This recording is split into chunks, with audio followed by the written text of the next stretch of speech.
making the team ×2. I'm pretty proud. That was it's exciting. I really wanted to show my robustness as a runner, and I think that did it. So. Take us through the race. What your plan, and did it go according to plan? I mean, I'm just not powerful enough to get out the first 100 meters hard, so I'm always going to be behind. I'll always be in last going in to 200.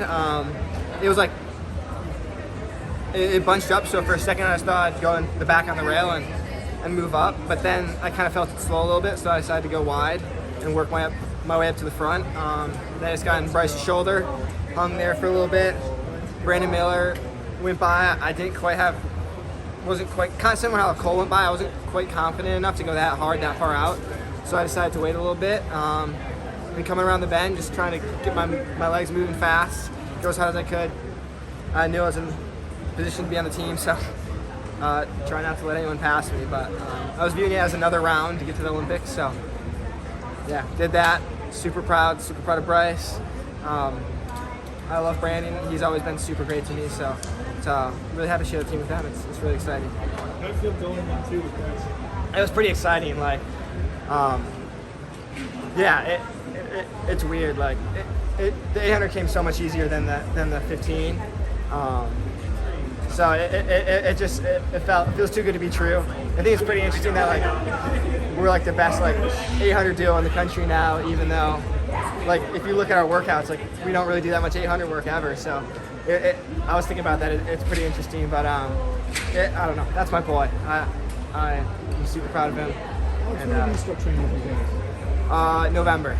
And did Monty have to put you up for a vote, or I mean, we had Bryce would always go out to dinner with us at meets and stuff, and we saw quite a bit of him. So he passed inspection. We knew he was a good dude. So and he fit in super well instantly. Hobbs, you're the first American man to make the Olympic team in both the 800 and the 1500 since 1976. Talk about your decision to double. Yeah, I mean, it feels weird since I view myself as more of a 15.5 guy. But I ran a good 8 in LA and just figured it was a great experience. So it kind of feels like what I wanted to happen in the 15 in 2021, just going with no expectations, just learn from it, experience, racing hard. This 3 years later, I have the tools to do it. So I don't know. I'm really proud. Really happy to show off my versatility, and super excited. are you going to do the double in Paris? I think so. I'm not sure. I got to talk to coach and some other people, and I think it can be done. I don't think there's any overlap, but we'll see. I want the USF the best chance in the 8, and if we deem that as someone else doing it fresh, we'll let that happen. But if we think I can really give a good effort, we'll do it. I mean, I was able to run 143 on my 5th and 6th race in less than 10 days, so I think I have the ability to do it. Did you ever consider I'm going to use this as a training opportunity? Was there a point this week that changed in your mind? I think you were really good time in this. I mean, I wasn't taking the races lightly, so as soon as the gun went off, I'm competing with everyone else.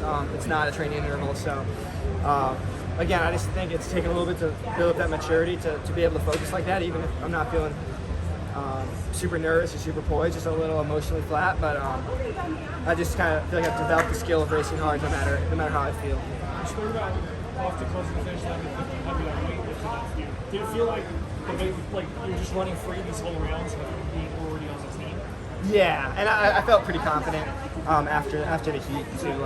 I was just I was feeling a little emotionally flat before that, and I just kind of took a seat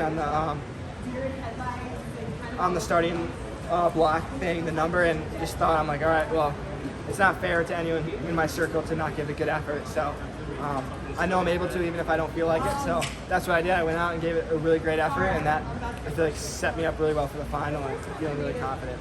Becoming a good 800 runner, when did you think that started to happen for you? Was it this year, or did you always think you had this in you? I mean, there's a lot of talent that goes into it. I mean, I train like a 15.5 guy.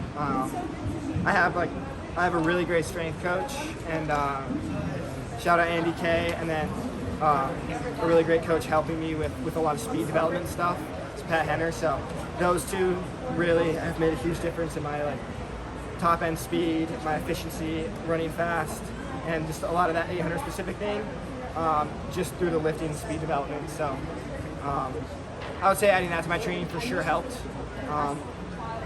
But yeah, I don't really know. I mean, I do mostly strength work, mostly 5K work, so it feels a little bizarre, but I don't know, I'm happy it's working. Did you ever think about doing the 15.5 now? No, I want to do a 5. I'd love to do a 5 at USA's here in the coming years, but the more years of mileage and threshold I can stack, the better I'll fare. So I just want to give it myself a little more time to develop aerobically. It's coming along, making huge steps year by year. So I feel like in a few years I could be really